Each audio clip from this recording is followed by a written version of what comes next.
Well, hello again to another exciting season of the Winnipeg Hockey Pool. Let's take a little look, see what happened last year. Last year, I'll just go over the rankings and the draft order. Big ol' Snagglepuss got first, Pine Ridge Rhinoceros in second, Lorette Royals in third, followed up by Sewer Stallions, the Terrick, Foil Up, Team Knowles, Whiskey Barrel, Bar South Beavers, and Back Bay. The draft pick order for this year is going to be Team Knowles with first pick, Whiskey Barrel with second, Bar South Beavers with third, Back Bay next, Foil Up, the Terrick, Sewer Stallions, Lorette Royals, Pine Ridge Rhinoceros, and Big Ol' Snagglepuss is getting last pick. That's going to be a snake draft again, and these names might change in case people change their names, but the owners are going to stay the same. And for Big Ol' Snagglepuss, we got a little something for him for getting first last year.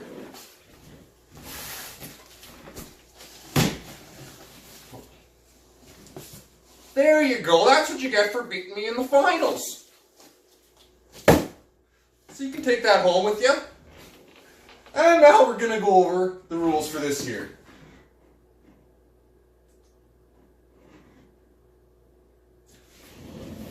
This is at the top. Make sure we're all the way at the top. Okay, we got 10 guys again in the league this year. Head to head. We are most categories wins. The draft setting is a snake draft. September 30th. I think it's 7 p.m. our time. You guys might have to double check. 120 seconds per pick. We just went over the draft order. Draft pick trading is allowed. I know it's allowed in between from now till the draft, but I'm not sure how it works in the regular season because last year it didn't let us do it. So the roster size again, 21 guys, 17 starters. You can have 4 guys on the bench and 2 on your IR. So forwards, we got 9. No specific guys for center, left wing, right wing. We got 5 defense, 1 utility. We got 2 goalies, 4 on the bench, and 2 on injured reserve. There's no limits for the skaters or the goalie, how many games played. For the scoring, the categories for the skaters are goals, assists, points, plus minus, penalty minutes, power play points, game-winning goals, face-offs won, shots on goals, hits, block shots, and defenseman points. For the goalies, it's wins, saves, goals against average, and save percentage. And you need 3 games started minimum for your goalie stats to count. For the East and West divisions, Foil Up and Sewer Stallions tied last year, so I'm having them do a rock, paper, scissors over text, so we're going through that right now.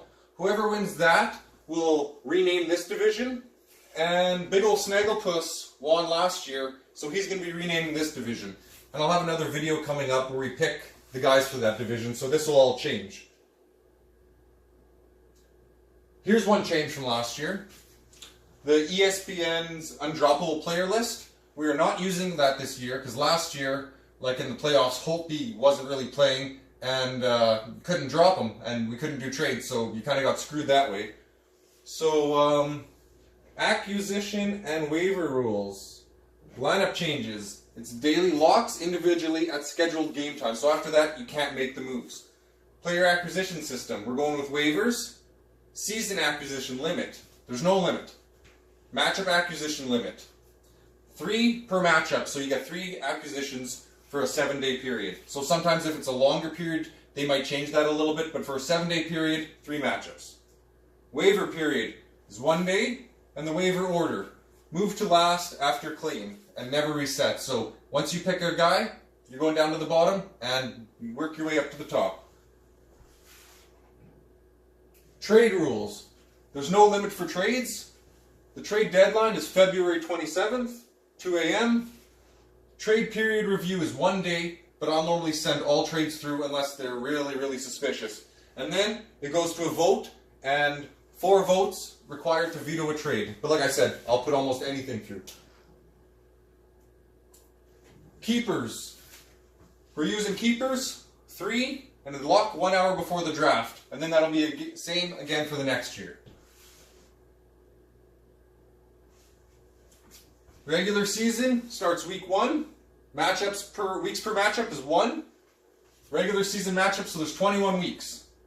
And the matchup tiebreaker, this is different from last year. There's no tiebreaker. If you tie in a week matchup, it's a tie. Last year we had it, the winner who had the most category points won, but this year, just ties.